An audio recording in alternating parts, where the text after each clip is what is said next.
और रचित जी, अभी के लिए एक सवाल आया हुआ था राजीव जी का, टाटा कम्युनिकेशन।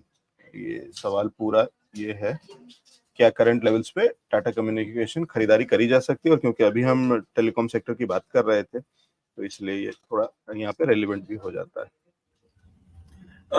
देखिए, नितिन सर का सपोर्ट मिल ही गया है कम्युनिकेशन पे, तो हिम्मत और खुल गई है। और टाटा कम्युनिकेशन पे अभी तक वो मूवमेंट आया ही नहीं है सर, जो हम देख रहे हैं। और ऑड 1400 लेवल्स पे, इफ आई एम करेक्ट, क्योंकि हमेशा मेरे लेवल्स मैं याद नहीं रख पाता हूँ, ये मेरी कमजोरी है। बट इस पे हमने एक पोर्टफोलियो पिक भी किया था और हम उसी टाइम से इसमें बुलिश हैं। और जो हम मूवमेंट देख रहे थे वो अभी तक आया है नहीं। फ्रैंकली टाटा कम्युनिकेशन का आप देखें डोमेस्टिक बिजनेस और अगर इंटरनेशनल बिजनेस में देखें तो टाटा कम्युनिकेशन का स्लोली एंड ग्रेजुअली जो ये डेवलपमेंट कर रहे हैं, यूएस में बहुत स्ट्रॉन्ग इनके डेवलपमेंट्स हो रहे हैं। और आप देखें कि यूएस से स्टार्ट करके यूरोप और ये पूरे ग्लोबल लेवल पे छाने वाली कंपनी है। और अभी वैल्यूएशंस बहुत ज्यादा अट्रैक्टिव लगते हैं अगर आप लॉन्ग टर्म इन्वेस्टर हैं। और इसमें मैं स्पेसिफाई करना चाहूंगा कि अगर आप लॉन्ग टर्म इन्वेस्टमेंट की बात कर रहे हैं तो 5 से 7 साल अगर आप इसमें पेशेंटली बैठते हैं तो आपको, मैं इन परसेंटेज टर्म्स नहीं, इन टाइम्स रिटर्न एक्सपेक्ट कर रहा हूं। इस पर्टिकुलर स्टॉक पे मैं इतना बुलिश हूं कि 5 to 7 टाइम्स आपको ये 5 से 7 साल में रिटर्न देने का दमखम रखता है। अगर लॉन्ग टर्म इन्वेस्टर है, please look into the stock. जहां आपको करेक्शन, जहां वैल्यूएशन अच्छी लगे, प्लीज इन्वेस्ट। स्टॉक बहुत अंडर वैल्यूड लगता है और आगे बहुत अच्छा पोटेंशियल है जी। और नितिन जी, इस पे कुछ ऐड करना चाहते हैं, क्योंकि जुपिटर का असर भी शायद टाटा कम्युनिकेशन पे निश्चित रूप से पड़ रहा होगा। जी नितिन जी।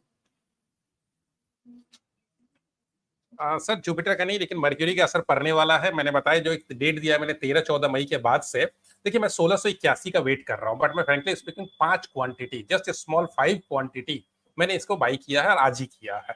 मुझे पता है कि 1681 की तरफ ये मूव करेगा। अभी नीचे में शायद हो सकता है 40-50 पॉइंट और मूव करे, इसलिए बहुत ही स्मॉल 5 क्वांटिटी मैंने जस्ट ऐसे ही, एक होता है ना वीडियो गेम खेलते हैं, उस हिसाब से मैंने जस्ट इसको बाई किया है।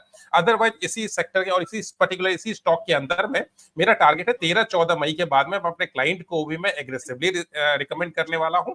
और उस दौरान जब मैं बैठूंगा 13-14 मई के बाद से, तो टाटा कम्युनिकेशन हो सकता है मेरे रडार पे रहेगा और मैं इस पर बात करूंगा। सो इन्वेस्टमेंट अगर करना चाहते हैं और आपको लगता है कि भाई 15 दिन हमने छोड़ देना है, 1680-85 तक का भी लेवल देख सकते हैं, तो इंटर कर जाइए। मैंने इंटर किया है बहुत ही स्मॉल क्वांटिटी से।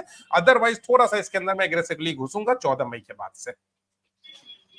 ठीक है, तो ये पार्टी की मेंबरशिप ले ली है, पर्ची कटा दी है, 5 शेयर ले लिए तो भले ही एक्टिव रूप से चुनाव लड़े न लड़े, चुनाव में कैंपेनिंग करें ना करें, लेकिन नितिन जी ने 5 शेयर ले लिए हैं। अब इसका कॉन्सेप्ट समझिए कि हो क्या रहा है या कर क्या रहे हैं। 5 शेयर से कोई भला नहीं होने वाला, कुछ ऐसा बड़ा पैसा नहीं आने वाला है कोई, और कहीं नहीं कह रहे नितिन जी की लॉटरी लग जाएगी, 5 शेयर लेकर के रख लो तो ये किसी दिन आपको 100 गुना रिटर्न दे देगा, कहीं कुछ नहीं कहा किसी एनालिस्ट ने। ये वो 5 शेयर इसलिए है क्योंकि अब वो उनके स्क्रीन में है। अब वो जितनी बार अपना स्क्रीन खोलेंगे, पोर्टफोलियो खोलेंगे, तो उसके अंदर में ये भी होगा, चाहे वो 5 शेयर हो और चाहे 5000 शेयर हो, फर्क नहीं पड़ता है। अब वो आपकी लिस्ट में है, अब वो आपको दिखा रहा है कि प्लस कितना हो गया, माइनस कितना हो गया। तो वॉच लिस्ट कई बार आपसे हो सकता है कि छूट जाए, क्योंकि एक वॉच लिस्ट बनती है जहाँ पे आप केवल देखते हैं कि कौन सा शेयर, लेकिन उस पर उतना ध्यान नहीं जाता। लेकिन जहाँ आपका पैसा लगाओ, चाहे वो 1 रुपए भी लगाओ, तो वो थोड़ा सा एक कहीं आपको असर करता है, घंटी बजाता है कि हाँ ये बढ़ रहा है कि घट रहा है, और उनको लेवल्स उससे ज्यादा आसानी से देखने को मिल जाएंगे, और उसका जिस दिन फायदा उठाना होगा उठाया जाएगा, या आगे उसके आगे जो क्वांटिटी बढ़ानी होगी। तो ये कहीं उसी तरीके की स्ट्रेटेजी है। ठीक कह रहा हूँ नितिन सर? बिल्कुल बिल्कुल सर, ये बिल्कुल आपने सही बात पकड़ी है। ये इसीलिए भी इतनी छोटी क्वांटिटी जो है वो लिया जाता है, ताकि पोर्टफोलियो में देखे कि हो क्या रहा है, मूवमेंट कैसी चल रही है। बिकॉज अदरवाइज मैं 50-60 पॉइंट के लिए रेडी भी हूं, क्योंकि मुझे दिख रहा है कि 1685 के आसपास हो सकता है ये सपोर्ट पकड़े, और एक अच्छा सपोर्ट बन रहा है उस जगह पे। इसीलिए मैंने इस जगह पे इसको रिकमेंड नहीं किया है, क्योंकि टाइम भी नहीं आया है और एक रिस्क फैक्टर रहता है 50-60 पॉइंट का। हर कोई उस 50-60 पॉइंट पे अपनी पेशेंस को लूज कर जाता है।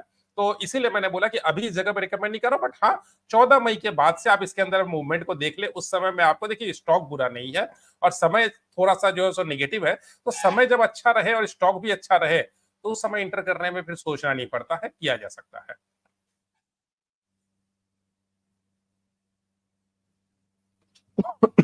ये है राय और ये है स्ट्रेटेजी टाटा कम्युनिकेशन। ठीक।